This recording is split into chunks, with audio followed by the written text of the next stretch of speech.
Welcome to another episode of Camo Crew Outdoors, brought to you by Boneview.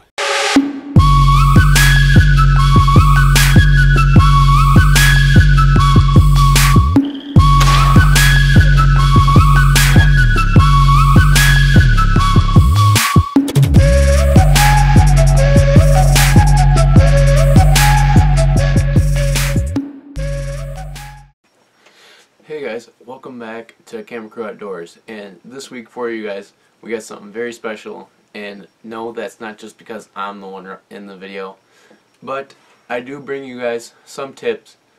Actually, I think it's about 6 or 7 tips on how to improve your shed hunting looking skills, and basically what's overlooked and what's not overlooked, and things to help you find more sheds out in the field.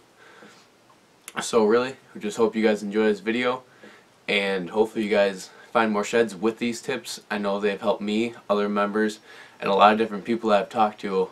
So they've been proven to work in the past, so hopefully they can work for you guys. So let's get right into the tips. Basically, just getting right into it. You know, the main thing that people, are always hearing is always checking those bedding areas. And bedding areas are like a great spot to look, just because that's where the deer are, obviously, because they're bedding there. But you got to know like which beds you're looking at. If you're looking at a doe bedding area, or if you're looking at a buck bedding area. Normally, buck bedding areas in the winter are high up on hills, overwatching valleys, river bottoms, all that, just so they can see, what's coming, any predators coming, all that stuff. So basically, just get out there and check your bedding areas. It's also a great way to, figure out where your bedding areas are and mark them down on a scout map that you got, or, just write them down so you know where they're at, which can help you, place your tree stands accordingly come next summer or spring. It just makes it so much easier, because then you know where the deer are at, and it helps you find more sheds because there are deer in that area, which will actually increase your odds of finding a shed. So that's tip number 1, and plenty more to come. Alright guys, and to go along with those bedding areas, other great spots to check are your food sources and south facing slopes.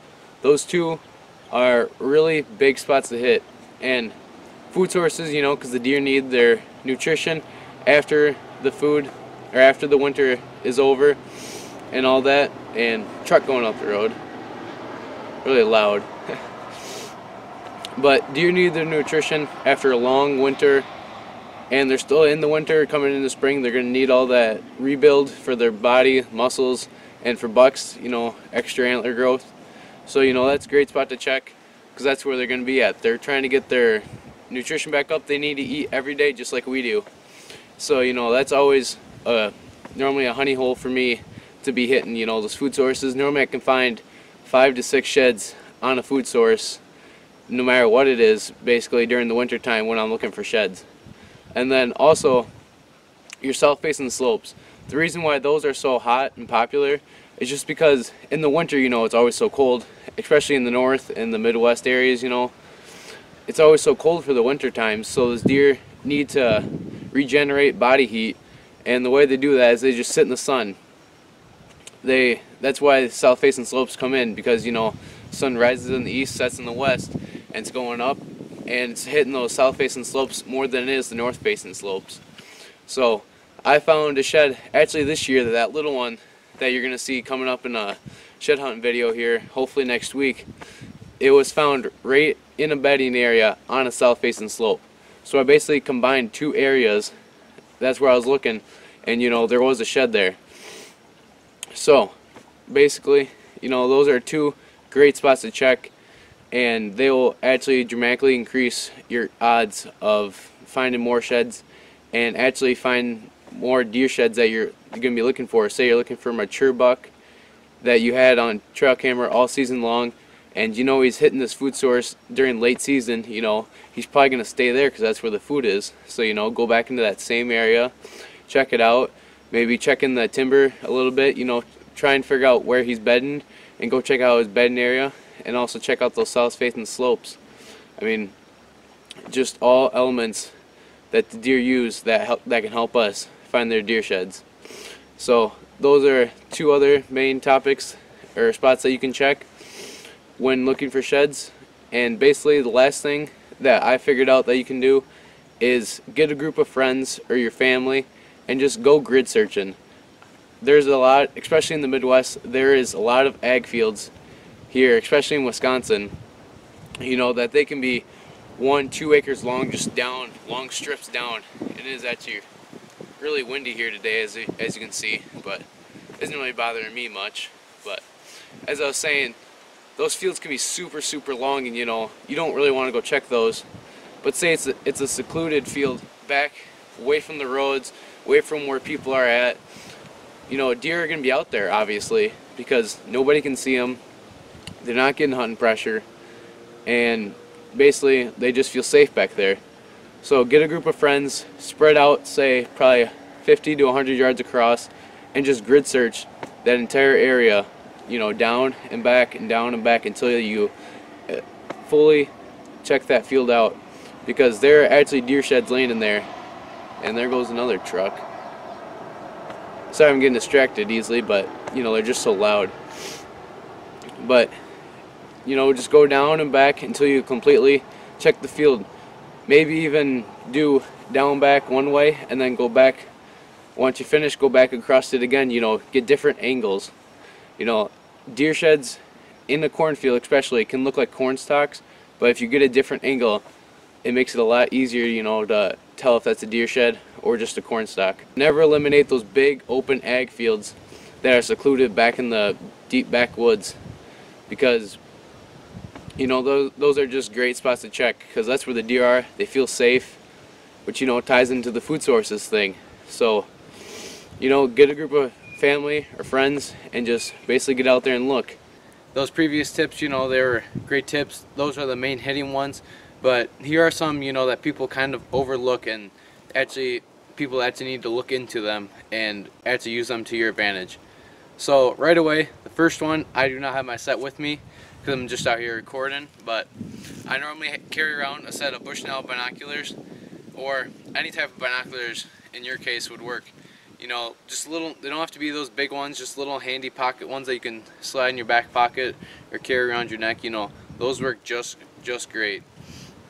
And basically what you do with those, you know, as you're walking those big cornfields and you know, you see something that looks like a deer shed off in the distance, instead of having to run all the way up there, you just put up your binoculars and you just scan that area, or you take a look and see what that is. So eliminates your time of walking and increases your efficiency out in the woods when you're looking for sheds, and it gets you real up close and personal with the objects that you're looking at from a far away distance, so you don't have to walk off your path to go up to them to check out what they are. And then next after that is trail cameras.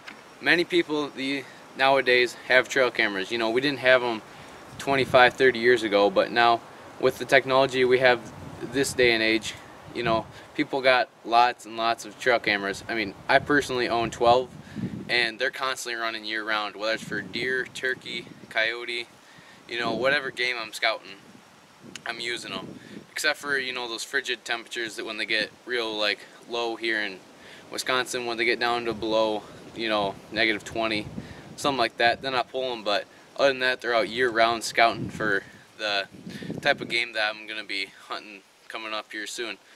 But you know, it's coming in turkey prep now, coming in, closing in on a month away from turkey season. So in just about 2 weeks, I'm gonna be transitioning from my cameras, from putting them on the food sources for those deer, to moving them to sources where I think these turkeys are gonna be pitching down at in the field, and you know, trying to catch them coming off the roost and figure out where they're using, so I can maximize my time in the woods when I'm out there turkey hunting.